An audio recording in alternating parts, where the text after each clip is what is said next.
Hello, my name is Heather Hagopian, and I am an elementary teacher in the Hempfield School District.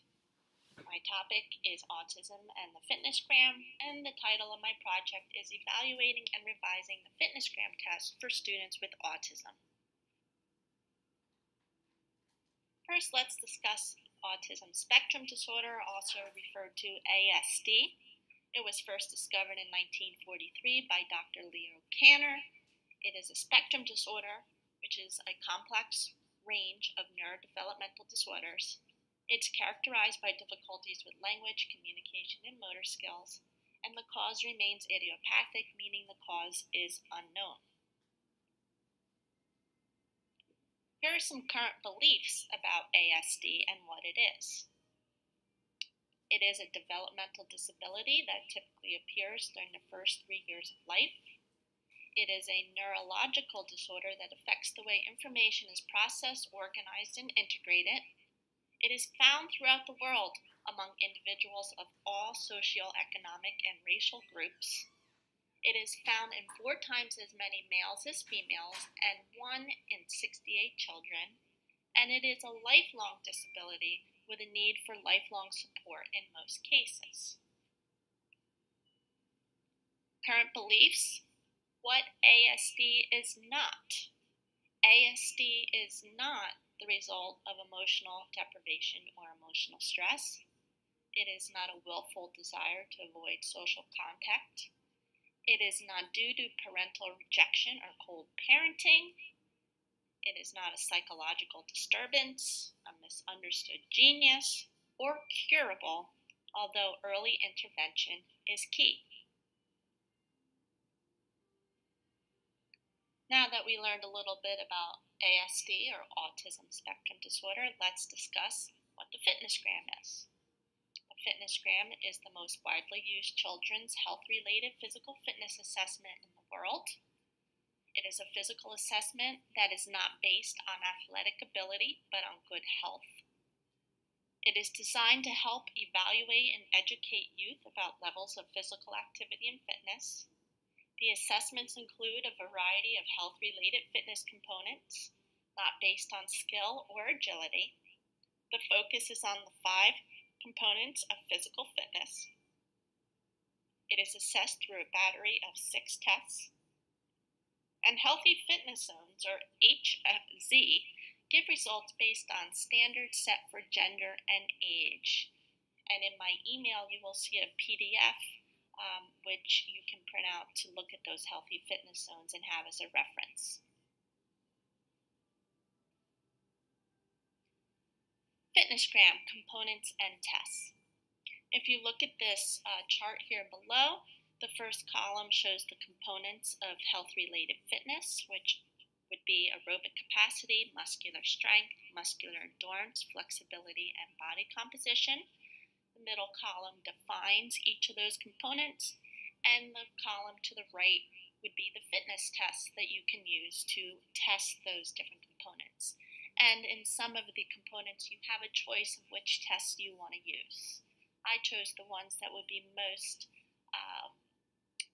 acceptable or most adaptable for students with ASD. FitnessGram and ASD, critical thinking activity. As you view the next several slides on the FitnessGram battery of tests, please use the attached sheet to check off the modifications that you would use for an individual with ASD. After viewing each video, take time to look at that modification sheet and just mark off a few of the modifications you would use. Also, feel free to make additional comments as needed. There will be videos for the pacer, the curl up, and the push up. The other 3 tests I will describe and give modification to as well, but it is desired for you to watch the 3 videos I included and then mark off the modifications for that, although you're welcome to do it for the others as well. Let's begin with the pacer test, and we'll talk about the overview and the tips. The pacer test measures cardiovascular endurance, also known as aerobic capacity or VO2 max when discussing in relation to the PACER test. The objective is to run as long as possible back and forth across a 20-meter space at a specific pace that increases in difficulty and gets faster each minute. Tips: prepare for the test with instructions and practice. A warm-up is not necessarily needed. If you can, lower the lights in the gym, the volume in the gym, and temperature is key too. If you can lower the temperature the day of the PACER test, that will be helpful as it is quite an intense test. And kids, especially those with ASD, may get overheated very quickly. So in the next slide, you will watch the PACER test, and then as you're watching or soon after, mark off the modifications with the sheet provided in my email that you would use for students with ASD in their classroom. Enjoy.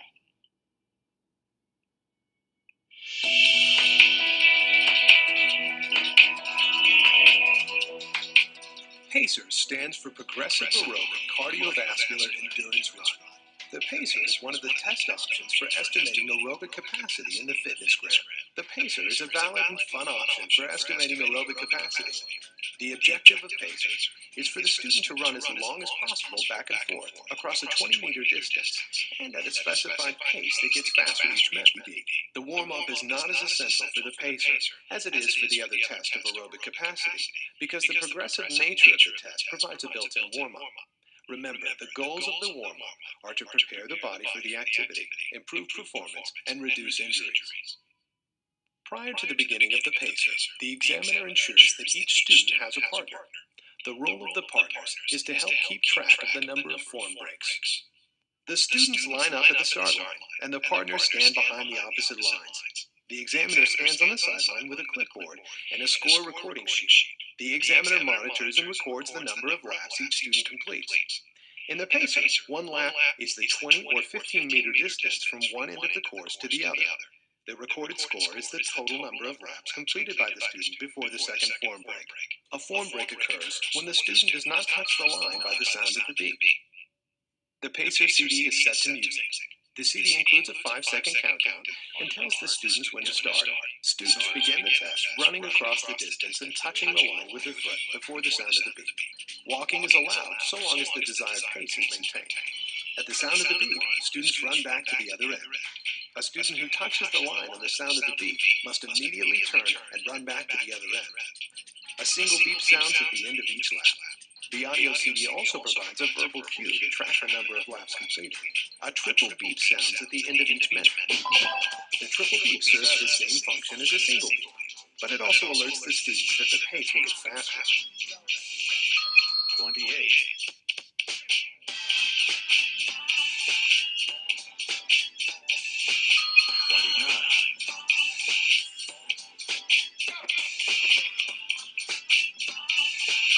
30.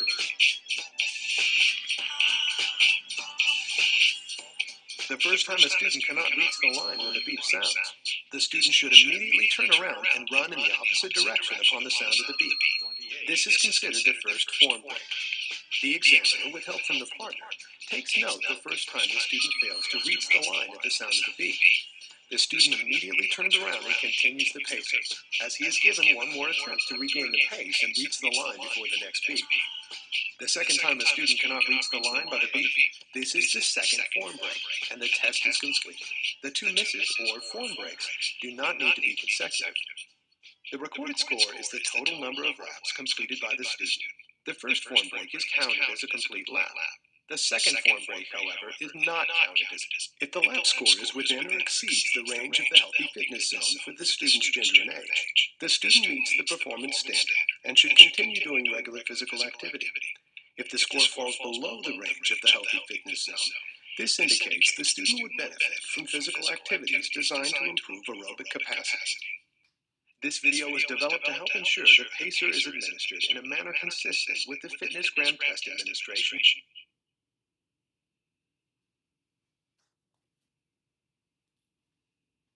I hope that you enjoyed that video and that you were able to make some modifications using the checklist. If not, you can pause this now or go back and do it later, but I'm going to go ahead and discuss the modifications for the pacer for students with ASD. Visual cues: use a flag, a blinking light, or hand signals to indicate when the student should run. Peer or adult assist, run along or beside, or have someone, either a peer or an adult, standing at each end. Increase time to get from line to line. Use 20-meter cadence of or for the 15-meter test, and allow extra misses. Decrease the distance. Run every other lap, or walk-run continuously without using the cadence. And you may have written some additional modifications in the comment column, but these are ones that I would find appropriate for a student with ASD.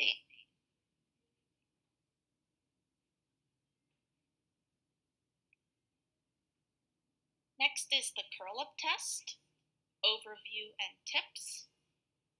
It measures muscular strength and endurance. The objective is to complete as many curl-ups as possible, up to a maximum of 75 at a specified pace. Tips include: prepare for the test with instructions, demo video, and practice. Provide adequate time for warm-up, stretching, and cool-down. And if possible, lower the lights and the sounds in the gym. You will now see a video of how to perform the curl-up test. Make sure you have your modification sheet handy so that you can mark off which modifications you would use.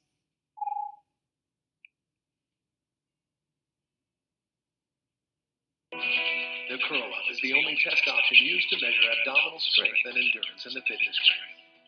The goal of the curl-up is to complete as many curl-ups as possible, up to a maximum of 75, and to do so at a set cadence or pace. This is the cadence CD.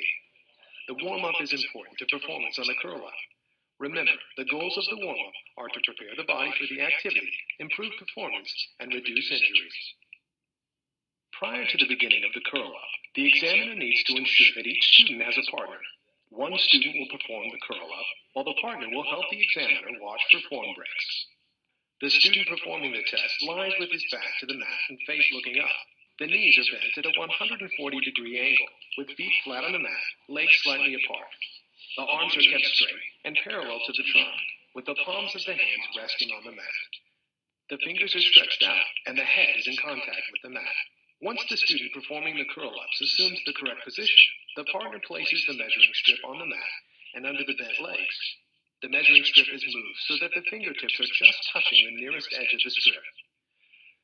The audio CD cadence will indicate up, down, and the number of curl-ups completed. With the pace called on the CD, students are signaled to start and perform each curl-up slowly. We'll begin the curl-ups now. Ready? Begin. Up, down, 1, up, down, 2. Movement should start with a slow curling up of the upper spine. Up, down, 4, up. The fingers should slide across the measuring strip Up, until the fingertips reach the other edge of the strip. up, The student then slowly curls back down until the head touches the mat. down, 8. Heels should be kept in contact with the mat at all times, and movement should be slow and continuous. Down. The protocol is quite different from the familiar and fast-paced sit-ups. Form breaks occur when the student's heels are no longer in contact with the mat, when the head does not touch the mat as the student curls back down, when movements become jerky, when the student stops to rest, when the student cannot keep up with the cadence, and when the fingertips do not touch the other edge of the strip. The examiner signals to the partner when a form break has occurred. The student is stopped when the second form break occurs, when the student can no longer continue, or when the student completes the limit of 75 curl-ups. The score for the curl-up is the number of curl-ups performed. The first form break, or incorrect curl-up, is counted in the score. It is important for the examiner to apply this scoring procedure consistently across all students. The examiner records this score as students complete the test. If the number of curl-ups completed is within or exceeds the range of the healthy fitness zone for the student's gender and age, the student meets the performance standard and should continue doing regular physical activity. If the number of curl-ups falls below the range of the healthy fitness zone, this indicates that the student would benefit from physical activities designed to improve abdominal strength and endurance. This video was developed to help ensure the curl-up is administered in a manner consistent with the FitnessGram Test administration manual. So go ahead and mark off those modifications if you hadn't already done so, and if you want to revisit it later or pause this video, you may.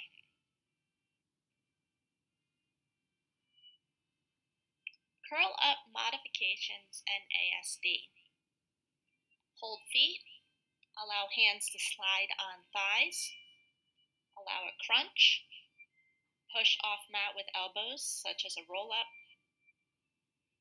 Let the student know ahead of time that you are going to assist them to see if they're okay with it, and then you can assist pull up to initiate movement at risk, and physical assistance throughout the complete movement, but again, making sure that you have permission and you let the student know ahead of time.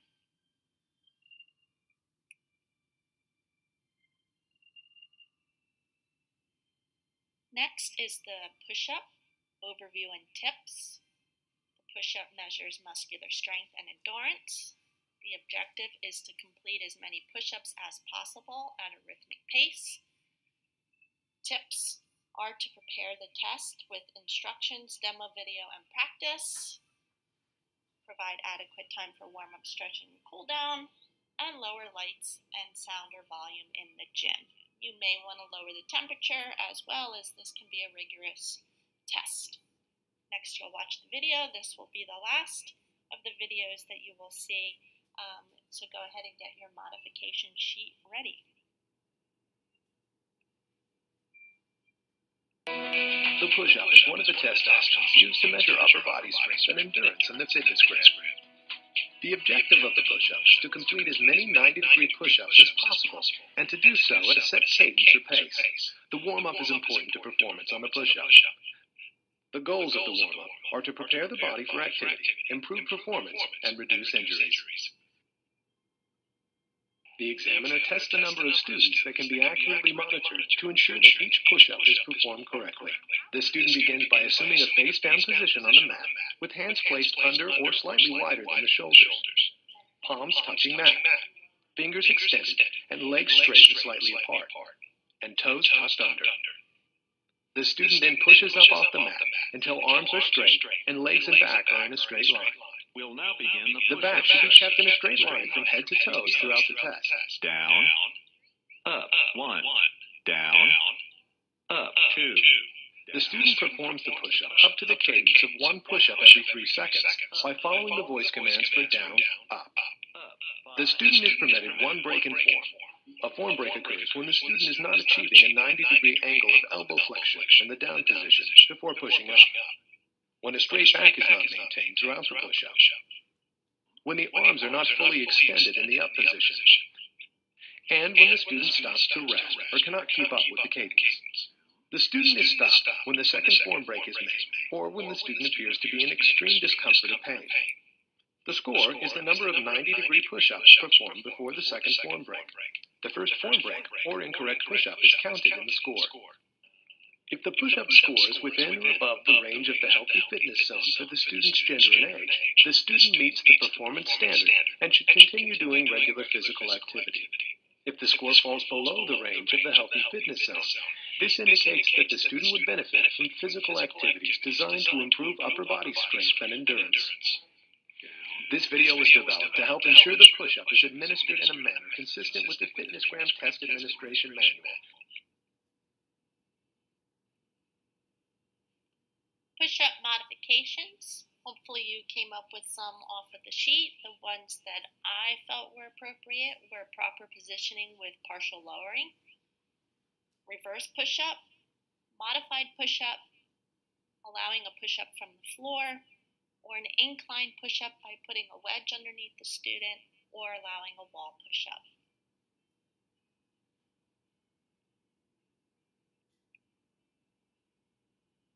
Trunk lift, overview and tips. Trunk lift measures trunk extensor strength and flexibility. The objective is to lift the upper body, off the floor using the muscles of the back, and hold the position to allow for measurement. Tips: prepare before the test with instructions, demo, and practice. Provide adequate time for warm-up, stretching, and cool down. And again, lower lights and sound in the gym if possible. Now, there is no video provided for this, but you can always Google or go on YouTube and find one. So I'm going to go ahead and move to the next slide. And here are the modifications that I came up for a student with autism spectrum disorder when doing the trunk lift. Hold feet while the student lifts the upper body. Student in prone position stretches arms out in front and lifts trunk. Student in prone position places hands under shoulders and push up. And with permission or letting the student know ahead of time, assisted lift at shoulders to initiate movement. Again, let that student know that you will be helping them and make sure that they are okay with that.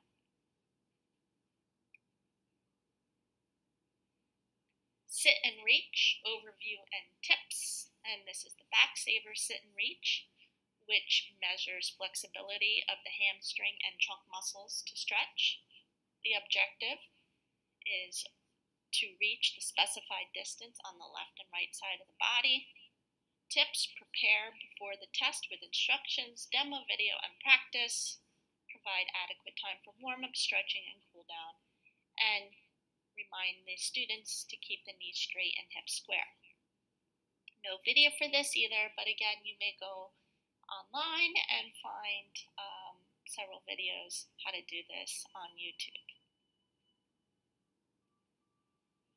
Modifications for the trunk lift include the V-sit and reach. Not for the trunk lift. Modifications for the back saver sit and reach include the V-sit and reach, allow external rotation on knees, one hand reach, a hurdle stretch, or standing toe touch. Those can all be modifications for the student with ASD. Body mass index, or BMI, overview and tips. Measures body composition. The objective is to provide an indication of the appropriateness of a child's weight relative to their height.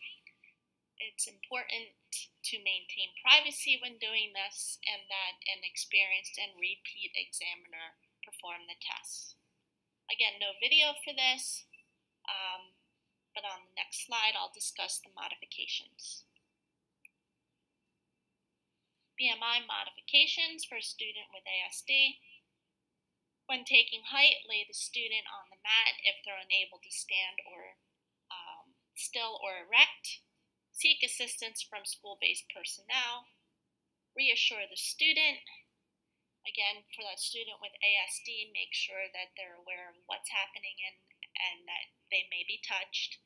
And also, if you can, provide low lighting in an area that they can feel safe and comfortable.